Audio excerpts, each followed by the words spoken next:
thank you for having me here, Ira. I appreciate it. Yes, we're talking with Ira Mercurio, who's the inventor and the creator of the Easy Rack system.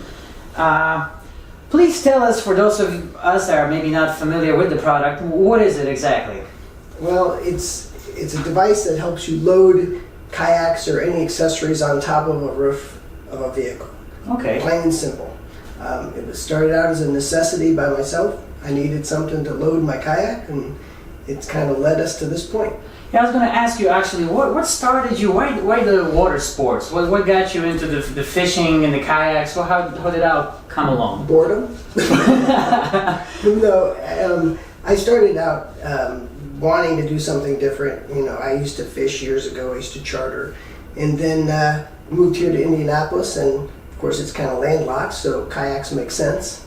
So yes. I bought my first kayak. Kind of liked it, had to buy several others because I have kids, so now you got to transport them. So that's yes. kind of the key. Now, okay, so you created this product, and now people might ask why another rack? There's plenty of racks already on the market. Why couldn't you just go out to the store or whatever and order one? I tried. I looked for something that helped me. It all started when we were going to Florida. I built a trailer because trailers work well too, okay. But they have kind of their niche. It all started back about 2 years ago. We were going to go to Florida, and we booked a place that didn't allow trailers. So I had to figure. Yeah, exactly. I had to figure out a way to get my kayak to Florida for one. But they're big. I started going into the fishing kayaks. They're heavy, so I needed something that I could do by myself because I didn't want to hang out on the beach. So that is also the big point of this entire design, and you can pretty much use it. It's one person operated, yeah, right? Exactly. So that was the whole idea behind that, because I don't own a kayak, but no, you do. You've been around them, and enough people that do. They understand that they get heavy, right? Oh, yeah. Anybody who kayaks, especially in a fishing kayak, understands how heavy they are. Now, how heavy can a kayak get? I guess it depends on how much you want to put on it, but most fishing kayaks are from 60 to 100 and probably 40 pounds. Wow. The middle being somewhere around that 80, 90 to 100 pound range, which is still, if you're trying to lift it above your head and not destroy your vehicle and the kayak, it's almost impossible to do. And anybody who uses a fishing kayak knows this. So you try to figure out a way, okay, how can I efficiently get this from point A to point B and not tear up my vehicle or tear up my shoulders or my back or anything else.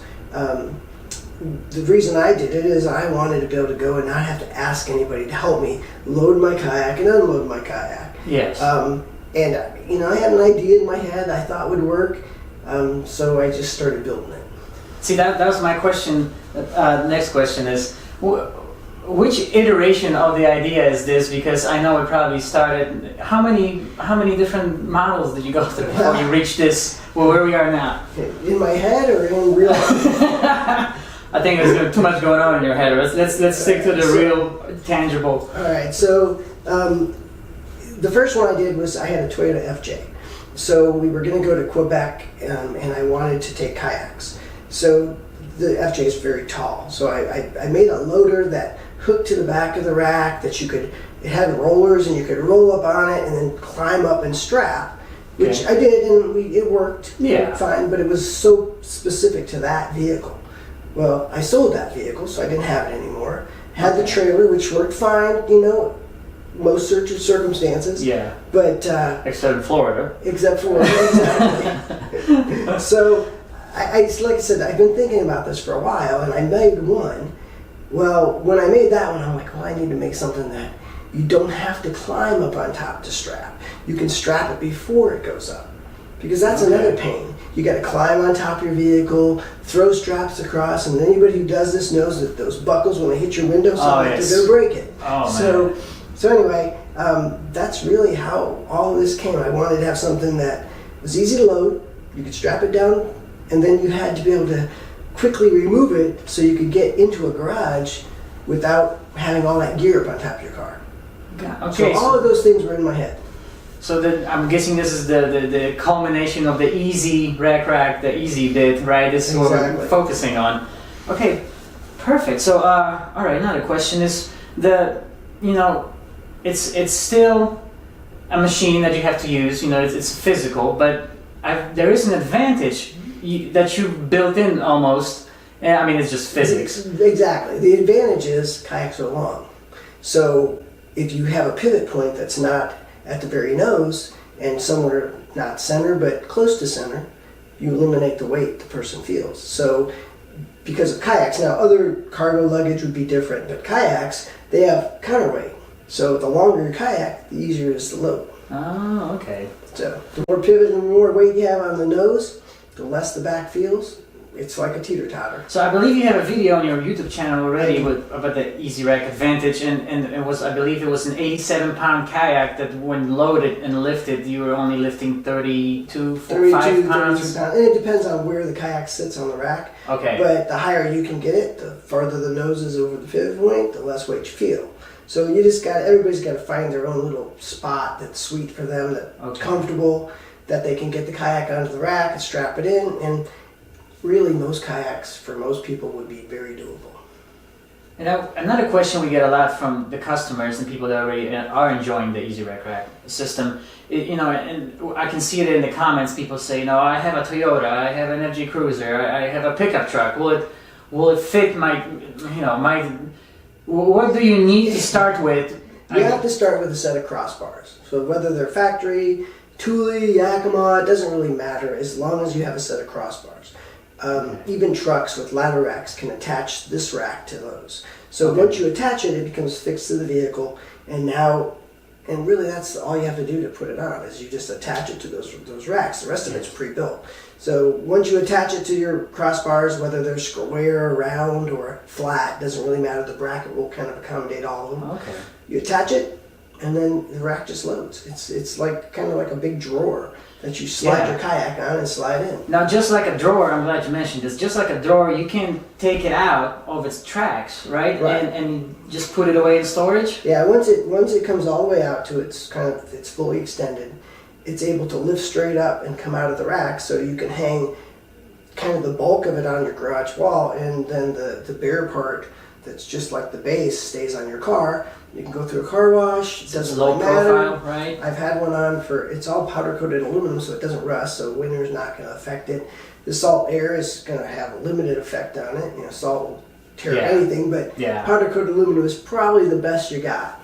And we are in Indiana. It's the middle of winter, and it's funny, mentioning because I can see people driving around. And people got their J racks. They got them still on the roof of the car. I don't think you're going anywhere anytime soon. So why do you keep why do you drive around with these? They're a pain to take off. That's Exactly. the simple answer. It's a pain to take off. You have to climb all over your car. Nobody wants to do that in the freezing garage. Most of those same people can't pull in the garage with those J racks up there because it's now too tall to get in their door. So they run into a catch-22. They can't pull in their garage. They don't want to take them off, so their cars sit outside. Their J racks sit outside in the elements and start to kind of break down. So all of that stuff happens. I eliminated all of those things. So you're saving people all kinds of trouble. Well, hopefully time, trouble, and when you're not able to do what you want to do easily, you don't do it. Or you lose interest, right? I was the same way. I mean, if I didn't have an easy way to load my kayaks, I probably wouldn't go fishing nearly as much, or maybe never at all. And once it becomes so hard, you just don't want to do it at all. So that becomes a phase in your past. And now they're just clogging up your garage. Yeah. And they're big, they're big boats. Most of them are 12, 13, 14 feet long. Wow. So. And this rack handles it easily, right? Yeah, length isn't really an issue. Actually, the longer the better. Oh, there we go. I want to ask you have a big family. So I know you have kids, and kids have hobbies. Kids like to travel. Right. You guys go for trips and stuff. So how big of a role did your family play in the design phase? Do you run things by them? I run, everything by them. That doesn't mean I always listen to them, but I run everything by them. My family encouraged it. They really thought, "Ooh, this is kind of cool," and they know I like to do it. And of course, my wife said, she was like, "Are you going to go work on your project in the garage?" So I think she was encouraging, and she might have her own motive. Yeah. But also, they know when we go to Florida or we go to a place, I'm not going to hang around the beach. I may launch from the beach, and I'll be out in front somewhere where you can see me fishing. Yeah. But I don't want to just sit on the beach. That's not what I do. Yeah. So every time we go on a trip, we make sure there's someplace. Even when we went to Quebec, they wanted to stay in Quebec City. We ended up compromising a cabin on a little river, and we could drive to Quebec City. So, Okay. So yeah, they're always involved. Oh, beautiful. That's great that you keep everybody, because you did, I think, the most American dream thing that anyone can do. You found a problem, you looked on the market, you didn't find what you were looking for, and you locked yourself in the garage for months on end, and you came out with this product. You know that It was selfish. I was doing it for me. Yeah, but it was it was selfish. But it's now it's helping other people are noticing it. You know, exactly. And it's a really straightforward idea. And when I first saw it, I was like, how didn't nobody else really came up with this before? I had a lot of people that told me the same thing. I was going to do something just like that. I finally did. Yeah. So there wasn't an option. I didn't see anything that was a viable option that would solve my problems.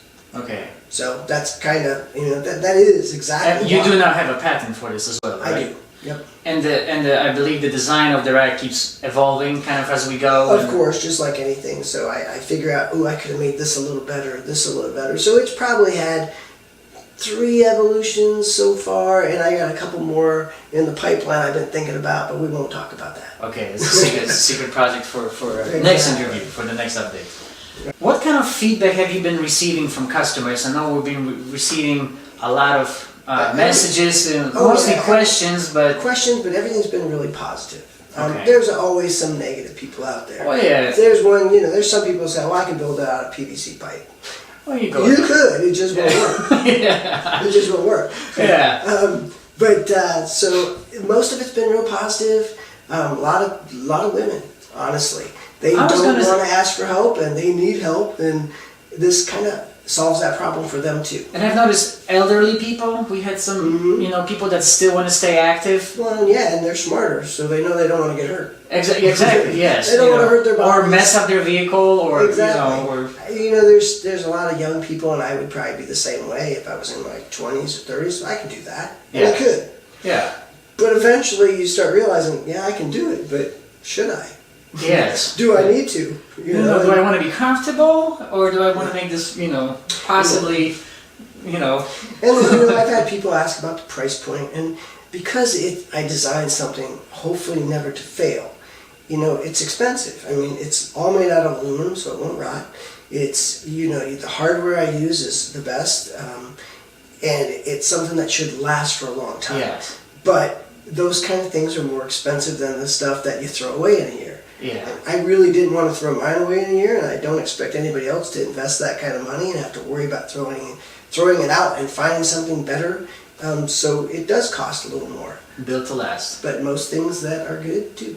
Yeah, exactly. So. And I still make it right here in Indiana, so I keep any of the money for production. It's all right here, but I have a better control of quality. I can go right to where the place is made. If there's a problem, we can address it instantly. I don't have to wait for it to go through the chain of command in China. Yeah. I'm making it right here.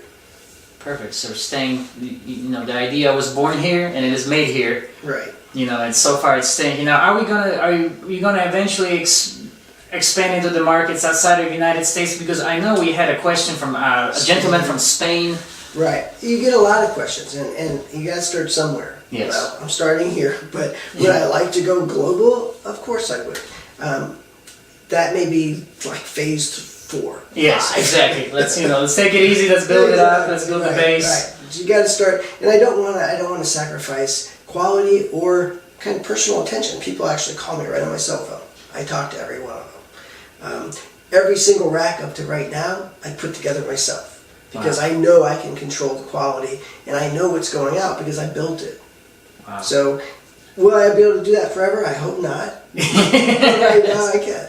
You need to make an easy assembler for the easy rack. Okay, perfect.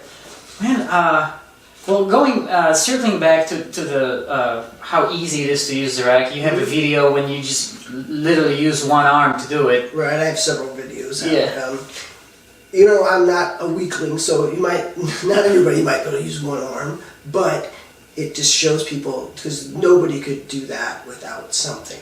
Yeah. So it shows how easy. So there are no spring-loaded hinges, no pneumatic. No, just use the weight. It pulleys. just uses the weight of the kayak and a pivot point. And Physics. there's no reason to have anything, and all those things do is cost more money and break. So you could have gas struts to try to help you, like some places do. Yeah. But they don't work as well, and they need those gas struts because they're trying to lift the whole kayak.